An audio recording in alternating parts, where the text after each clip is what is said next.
મને લેટ થશે. Take care. Come back kids. Bye mummy.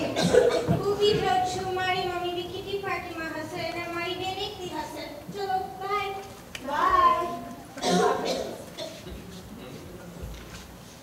આપણી નવી નોન કેટલી ઓસમ છે, રાઈટ? યા, હવે મારી સ્કૂલમાં કોઈ નહીં મારી મશ્કરી કરે. આઈ નો. ઓકે, ચાલ તો આપણે ડિનરમાં શું ઓર્ડર કરશું આજે? પિઝા ખાવા છે? ના, મને ઘણું બહુ દુખે છે.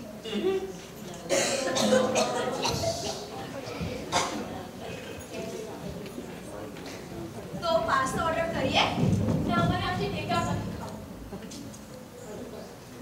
તો પછી હું સેન્ડવિચ બનાવું છું. હું તો રોજે ખાઉં છું સ્કૂલમાં. તો ચાલ છોડ, આપણે હમણાં ભૂખ્યા રહીએ. કદાચ મમ્મી આવશે તો બનાવી આપશે કશું. ચાલ મૂવીમાં જઈએ. ચાલ ચાલ ચાલ. મને ઠંડી લાગે છે. બધું લાગે છે. આજે તો ગરમી છે. બધું ઓકે છે? ઓ માય ગોડ, આટલો બધો તાવ.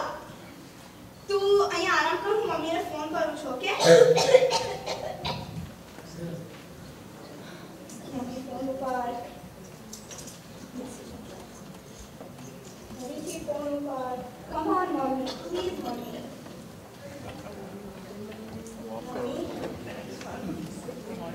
ફોન જ નથી પડતી. હું શું કરું? કેટલી દવા આપું? કઈ દવા આપું? રેના તું આરામ કરો કે બધું ઓકે થઈ જશે. મમ્મી હમણાં ફોન કરશે કદાચ મને. બધું ઓકે થઈ જશે. તું ચિંતા ના કરીશ. મમ્મી ક્યાં ગઈ છે? એના પાર્ટીમાં ગઈ છે. તું ચિંતા ના કરીશ ને, તું આરામ કર. 3 કલાક થઈ ગયા. મમ્મી હજુ ફોન નથી કર્યો. જો હું અંદર ચેક કરું છું.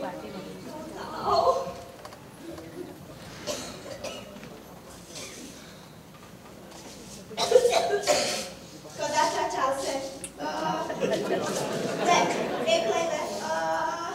બીજી બી લઈ લે. લઈ લે. પાણી ના જોઈ, લઈ લે. બીજી આપો. ના, હમણાં ઉતરશે. કશું વાંધો નહીં. ચલ તું અહીંયા આનું બહાર વાગે છે.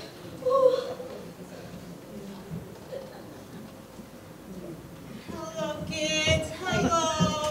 મમ્મી તું તારો ફોન જ નથી ઉપાડતી? ઓ ડાન્સ પાર્ટીમાંથી બહુ લાઉડ મ્યુઝિક હતું ને, સંભળાયું જ નહીં. તને તો તારી નવી લાઈફ બહુ જ ગમી ગઈ છે. ના, તમને ગમે છે ને? એટલે તને નથી ગમતી? ના, તો તું કેમ બદલાઈ ગઈ? ખાલી તમારા માટે. તમને જોઈતી હતી ને મોડલમાં, એટલા માટે.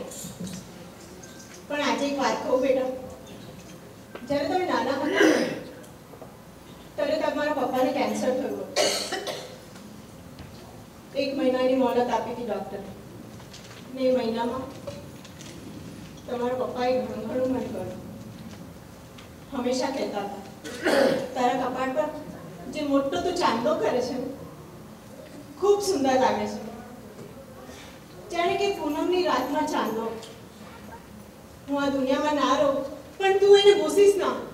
કાયમ રાખજે, કે તને મારી યાદ દેવડાવશે. એટલે વિધવા હોવા છતાં હું એ ચાંદલો હંમેશા રાખું. પણ હવે મેં ભૂસી નાખ્યો. તમને નથી ગમતું? હવે નહીં કરું. અને પેલી સાડી જે હું હંમેશા પહેર્યા કરું છું, ઓલ્ડ ફેશન જે કહો છો તમે, તારા પપ્પાએ મને ગિફ્ટમાં આપી હતી. જ્યારે હું પેરેન્ટ ટીચર કોન્ફરન્સમાં આવું છું ને, ત્યારે મને બહુ એકલું લાગે છે. બધાના પેરેન્ટ્સ સાથે હોય છે ને, ત્યારે હું એ સાડી પહેરું છું. મને તારા પપ્પા સાથે હોય એવો અહેસાસ થાય છે. એકલું નથી લાગતું. પણ ઓલ્ડ ડેટેડ છે, આઉટ ફેશન છે ને, નહીં પહેરું. તારા પપ્પા હંમેશા કહેતા હતા પેલો લાંબો ચોટલો. જવા દે, એવી કેટલી વાતો સંકળાયેલી છે તારા પપ્પાની યાદો સાથે.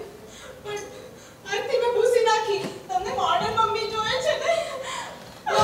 મમ્મી પ્લીઝ ના રડીશ. અમને આ બધી વાત નહોતી ખબર. Please mummy. તમારી માફ કરી દે પ્લીઝ, અમને નથી ખબર. Please mummy. નેના, પપ્પાએ પેલી કવિતા શીખવાડી હતી ને, એ ગાવી છે. ખોટું બોલું ત્યારે તરત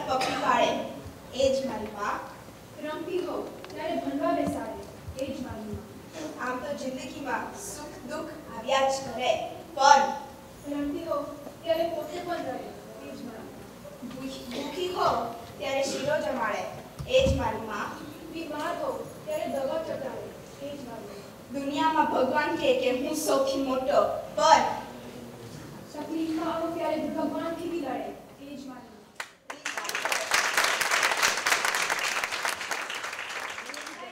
ત્યારે લાડ લડાવે એ જ મારી માં. તોફાન કરું ત્યારે ઢોલ બી મારે એ જ મારી આ તો જિંદગી ઘણી મુશ્કેલ છે, પણ મૂંઝાઈ જાઉં ત્યારે રસ્તો બતાડે એ જ મારી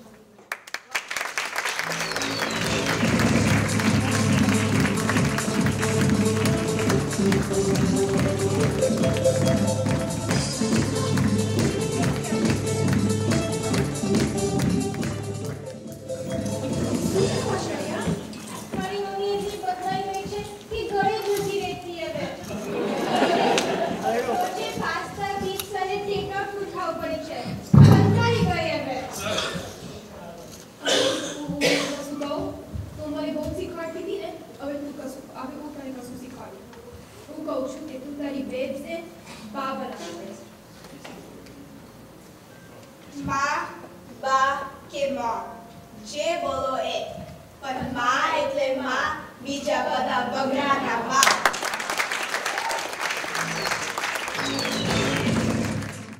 Now that was a lesson well learned. That's it for this week's episode of Center Stage, featuring a night of drama by the Gujarati Samaj of New York.